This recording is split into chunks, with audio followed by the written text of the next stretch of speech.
One day, I had to make eggs very quick. I get the eggs, I get mayo, I mix one egg with one big spoon of mayo.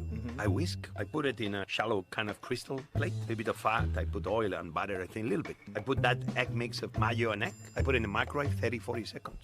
Oh my patio, the best omelette in the history of mankind.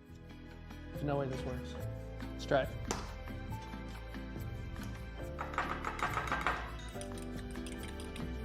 Just add a little bit of butter.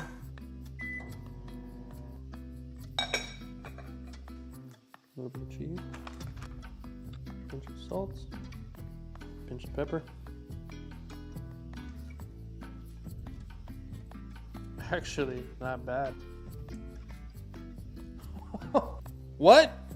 I'm actually blown away by this. This is freaking delicious. My gosh, I need to make another one.